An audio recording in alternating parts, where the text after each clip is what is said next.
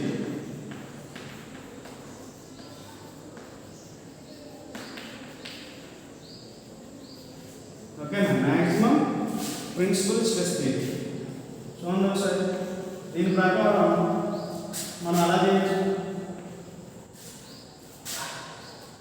అసలు minimum principal stress థియరీలో మనకి ఏముంది, sigma tea is equal to sigma 1 plus sigma 2 by 2 plus half into square root of sigma 1 minus sigma 2 4 square 4 tau square. అంతేనా కదా? So అంటే మనకి so math according to math, so ఇక్కడ 2 second normal stress లేదు కాబట్టి 0, ఇది కూడా 2 0. So remaining equation ఏమైంది, సిగ్మా 1 వాల్యూ తెలుసు, టౌ వాల్యూ తెలుసు. సో సబ్స్టిట్యూట్ చేయండి.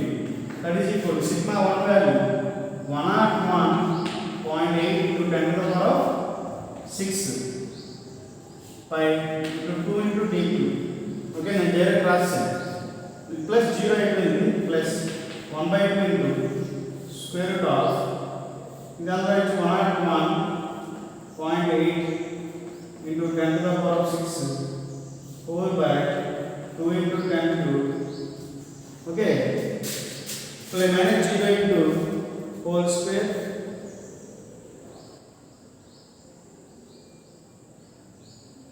Okay, sigma 1 or d cube only,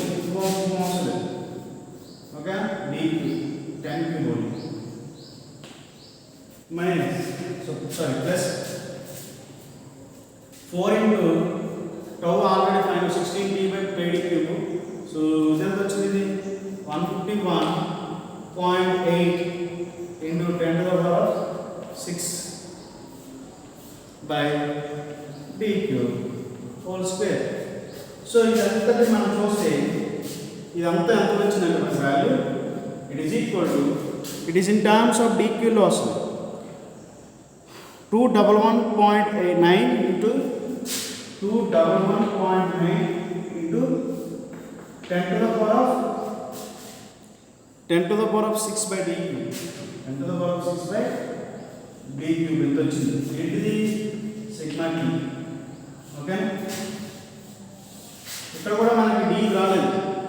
ఓకేనా, according to maximum principal stress theory, these principal stress it is equal to allowable stress అన్నమాట. ఎలాబుల్ స్ట్రెస్ దట్ ఈస్ ఈ stress, allowable stress based on factor of safety.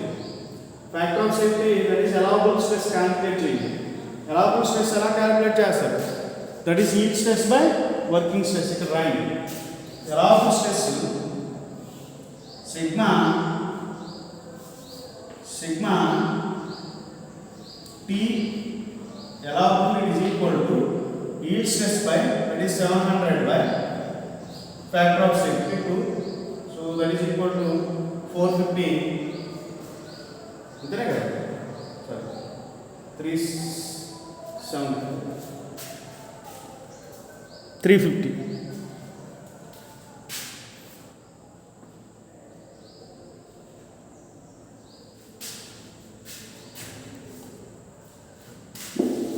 ఇక్కడ రాయండి 350 Newton per mm square. Okay, Newton per mm square వచ్చింది.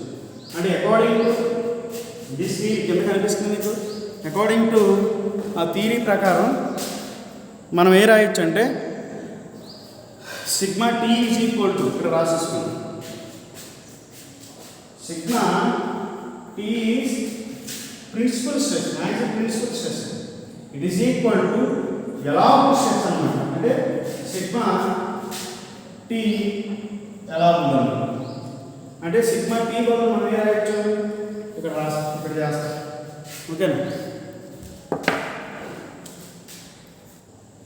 ఓకేనా ఇక్కడ చేస్తాను చూడండి ఒకసారి. అంటే సిగ్మా టీ బదులు నేను ఏం రాయొచ్చు, 350 రాయొచ్చు. 350 it is equal to 211.9 into 10 to the power of 6 divided by dq.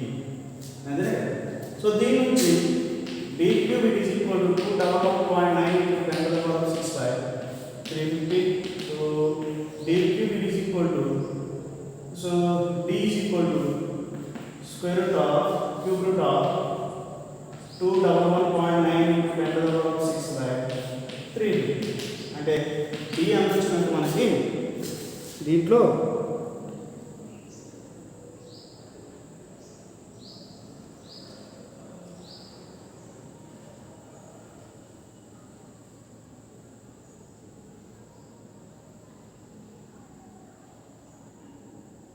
ఒక నిమిషం ఈ దీంతో చేస్తే కనుక 84.59 వచ్చింది. 59 ఇట్స్ ఏ బి వాల్యూ. ఓకేనా. అలాగే according to maximum principal strain principal shear stress according to maximum principal strengthening, principal shear stress shear ఇక్కడ కనిపిస్తాము మీకు. So short according to maximum principal shear theory. ఓకేనా. షియర్ థియరీ చూడండి ఒకసారి ఇది ఎలా ఉంటుంది. ఇది ఎలా ఉంటుందండి, సో ఓన్లీ షియర్ స్ట్రెస్ అంటే tau max is equal to 1/2 square root of sigma 1 minus sigma 2 whole square plus 4 tau square. So ఇక్కడ ఆల్రెడీ మన sigma 2 is 0 అని మనకు తెలుసు, that is 1/2. So sigma 1 so already ఇక్కడ ఫైండ్ అవుట్ చేసాం sigma 1 ని. So ఇక్కడ 101.8 into 10 to the power of 6 whole by dq into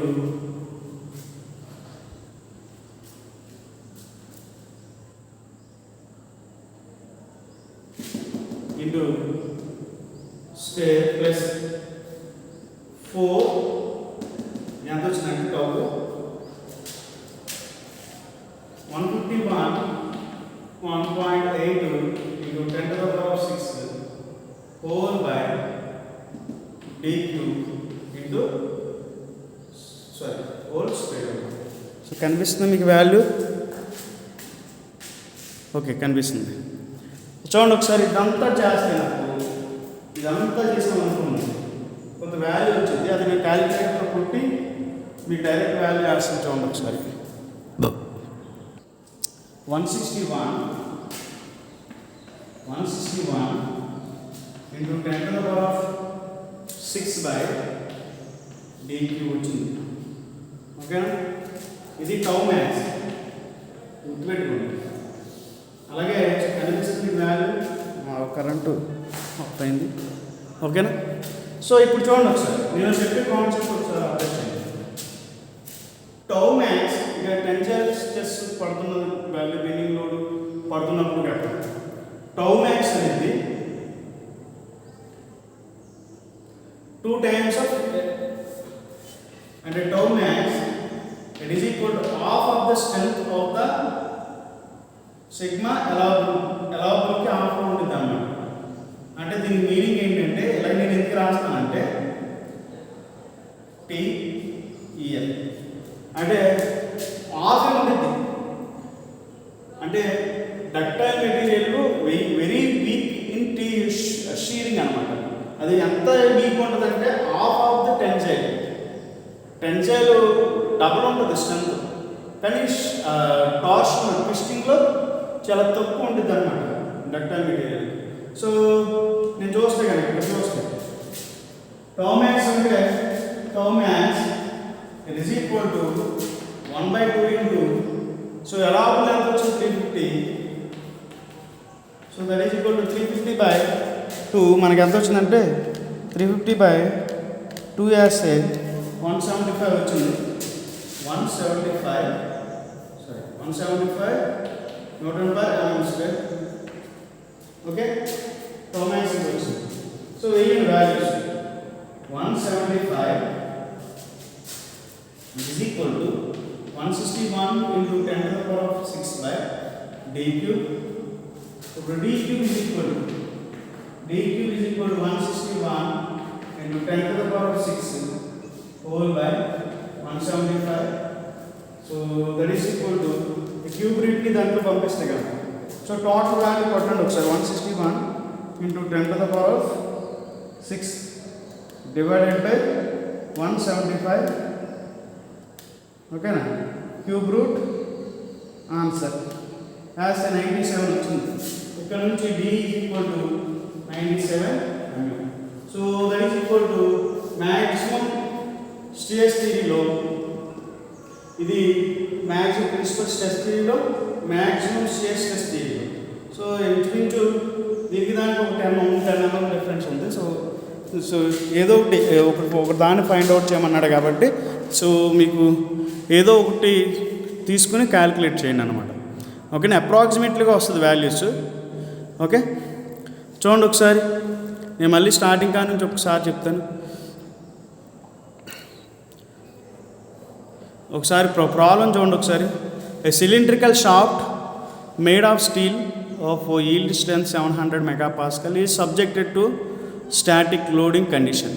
అంటే ఆ షాఫ్ట్ ఒక సిలిండ్రికల్ షాఫ్ట్ ఉందంట. ఆ షాఫ్ట్ మీద ఈల్డ్ స్ట్రెంత్ ఎంత ఇచ్చాడు, దాని యొక్క షాఫ్ట్ యొక్క స్ట్రెంత్ ఎంత ఇచ్చాడంటే 700 MPa ఇచ్చాడంట.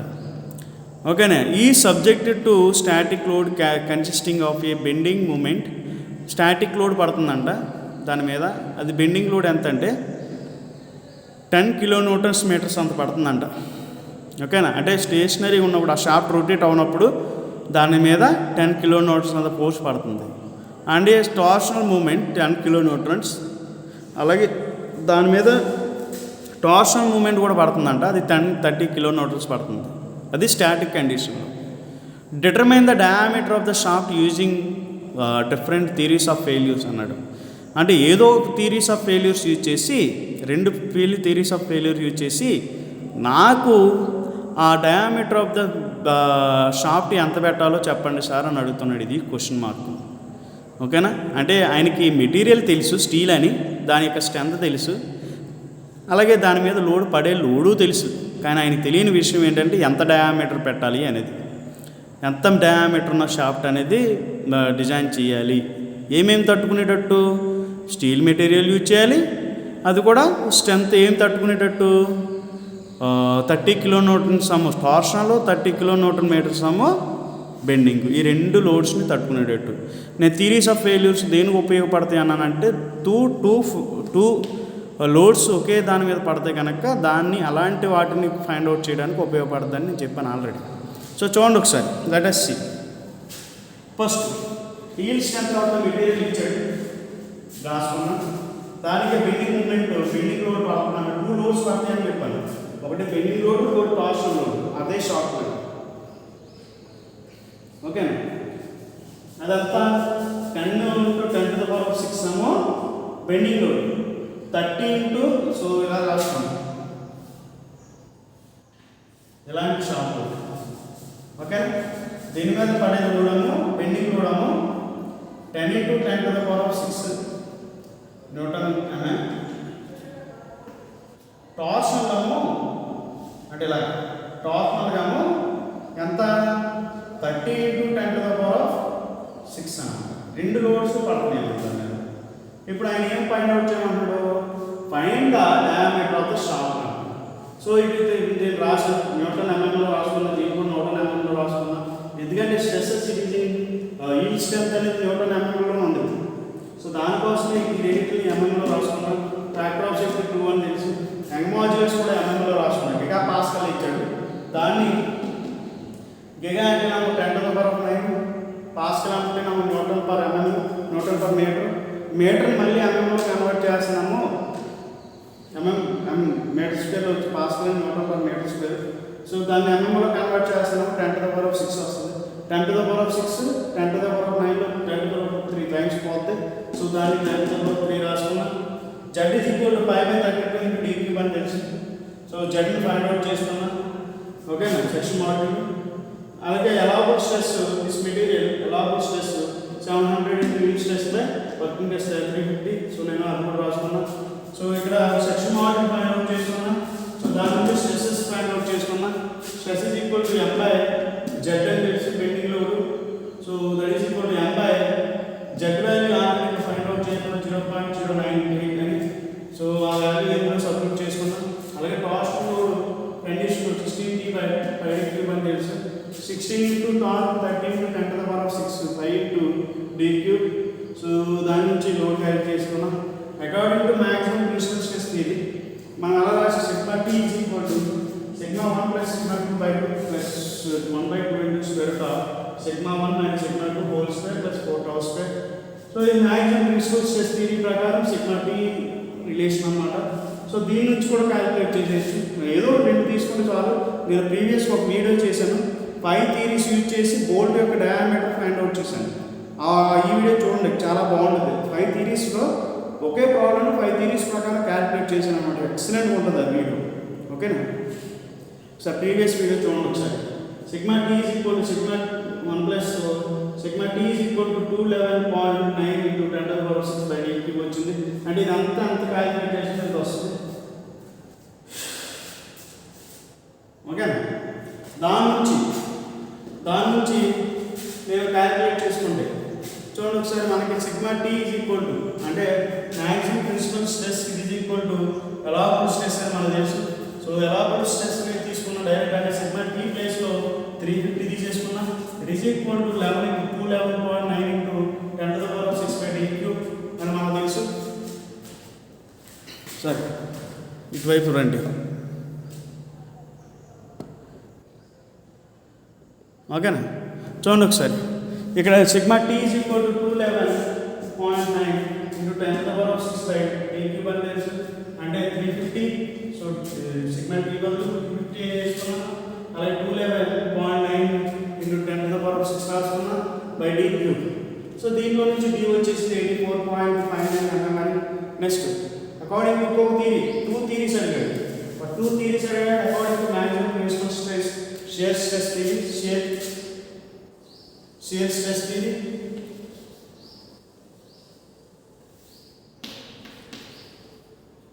ఈ థియరీ ప్రకారం చూడండి. ఈ థియరీ ప్రకారం Tmax = ½ × σ1 - σ2 హోల్ స్క్వేర్ + 4τ². సో దీని నుంచి మనం క్యాలిక్యులేట్ చేస్తే కనుక Tmax = అంటే ఇదంతా ఎంత వచ్చిందంటే 161 × 10⁶/d³ వచ్చింది. Tmax ఇక్కడ రాసుకున్నాం చూడండి. Tmax = ½ of the σT here. అంటే మన హీట్ స్ట్రెంత్కి హాఫ్ స్ట్రెంత్ ఉంటుంది అన్నమాట. Share because it is a ductile material కాబట్టి షేర్ స్ట్రెంత్ తక్కువ ఉంటుంది. అది ఎంత ఉంటుంది అంటే ½ of the heat strength. So Tmax = అంటే మ్యాక్సిమం షేర్ ఎంత కెపాసిటీ ఉంది 175 అని తెలుసు. ఈ 175 ఇందులో సబ్మిట్ చేస్తే అంటే ఇక్కడ సబ్మిట్ చేస్తే 161 d³ = 797 వచ్చింది. 97. ఇదేమో according to maximum principal stress theory, ఇదేమో according to maximum shear stress theory. ఈ రెండింటిలో ఏదో ఒక వాల్యూ తీసుకుని మనం డిజైన్ చేసేయచ్చు అనమాట. ఇది ప్రాబ్లం. ఓకేనా? సో ఒకసారికి ఒకటి ప్రాక్టీస్ చేయండి. ప్రాక్టీస్ చేయకపోతే ఎట్టి పరిస్థితుల్లో రాదండి ఇది. ఇలాంటి ప్రాబ్లమ్స్ చాలా చాలా important subject point of view. ఒకటికి 10 సార్లు ప్రాక్టీస్ చేయండి. Practice makes man perfect. So అందరూ కూడా ప్రాక్టీస్ చేయండి. సో డిజైన్లో కంపల్సరీ అడిగే క్వశ్చన్ ఇది.